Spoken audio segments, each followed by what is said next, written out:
avec vous, Xavier, la Pietà. Alors, je pense que tous ceux qui ont été une fois ou deux à Rome ont vu cette statue, la Pietà, dans la cathédrale Saint-Pierre. Absolument.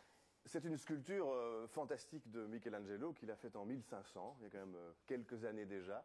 Mais il faut savoir que... Ça ne nous rajeunit pas. Ça ne nous rajeunit pas, sûrement. Mais il faut quand même se dire aussi que c'est une œuvre d'art exceptionnelle. Et il avait 24 ans. Il n'avait que 24 ans à l'époque. Il faut savoir qu'il a sculpté la Pietà dans ce bloc de marbre unibloc pendant 1 an. Donc il ne pouvait pas souffrir la moindre erreur. Et il n'y a pas d'erreur. Alors aujourd'hui, quand on va au Vatican, on ne peut la voir que de face. Elle est protégée. Et en hauteur, parce qu'elle a été victime d'un attentat. En tout cas, il y a un fou furieux, au début des années 70. Un Hongrois, en 72, tout à fait. Mais il y a un photographe qui a pu la photographier d'en haut, d'en bas, et c'était dans les années 60. En 64, il a commencé, c'est Robert Hupka, qui est un petit-fils d'un compositeur autrichien, il est viennois, et il a été commandité par le Vatican pour faire la musique de cette Pietà dans le pavillon du Vatican, exposition universelle à New York, et on lui a demandé en plus, by the way, tiens, est-ce que tu pourrais faire une petite photo de cette Pietà pour illustrer la couverture du disque. Et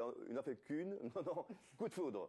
Coup de foudre, il en a fait 5000. Il a photographié la Pietà sous tous les angles, sous toutes les coutures, sous toutes les lumières, et il en a gardé une certaine quintessence, et c'est un choix splendide. Et on retrouve dans l'exposition, qu'on va voir maintenant un petit reportage là-dessus, non ? Voilà, tout à fait. C'est jusqu'au 30 novembre, c'est au Parc du Cinquantenaire.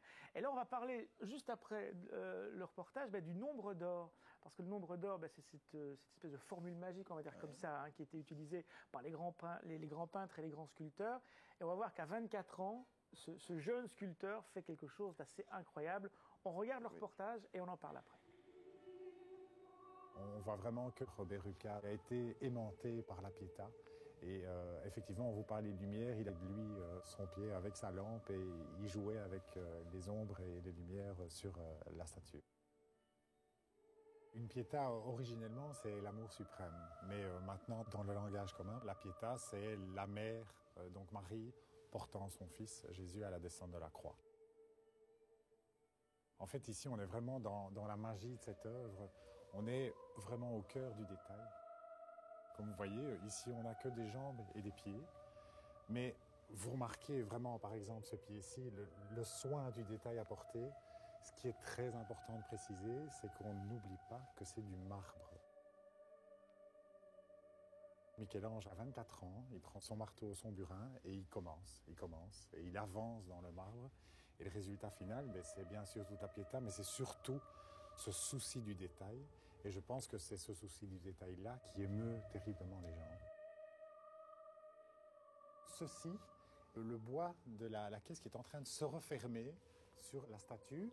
Et Robert Hupka est là, accompagne le réemballement de la Pietà. On dirait qu'il va ouvrir les yeux à ce moment-là. D'autres m'ont fait la remarque, mais on dirait une mise en bière parce qu'on referme. Chacun y voit ce qu'il a envie d'y voir, mais en tout cas, c'est une photo qui est vraiment pleine d'émotions. Et c'est la toute dernière photo que Robert Hupka a prise. Donc c'est la 5000e photo. À voir au Cinquantenaire. À peu près 120, 130 photos sur les 5000 dans une scénographie particulière. Particulière parce qu'en fait c'est une black box, c'est-à-dire qu'ils ont décidé d'avoir une nouvelle lumière dans la nuit et donc toutes ces photos sont éclairées par des spots avec une architecture et une scénographie particulièrement pointue et italienne. Qui répond d'ailleurs beaucoup travaillé dessus. Aussi. Et comme ça on voit apparaître la lumière spécifiquement dans cette black box. On parle un peu de ce nombre d'or.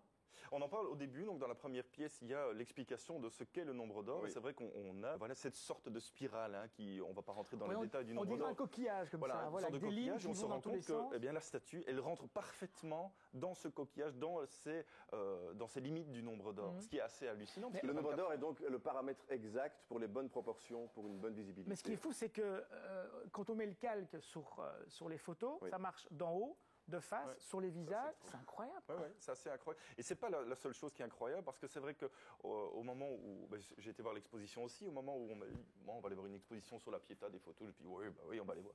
Et il y a une véritable magie qui est due à la scénographie, bien entendu, au noir, mais aussi à la réinterprétation qu'on a de cette statue. Et à l'absence des commentaires qui nous laissent rêver tout seuls. Ouais. Mais quand on voit une statue, moi ça me laisse un peu mauvais jeu de mots, mais de marbre. Et là, quand Excellent jeu de mots. quand on découvre ces détails, quand on découvre ces visages, on a l'impression qu'en effet, les personnages vont à un moment se réveiller ou s'endormir. Il y a des gens qui fondent en larmes.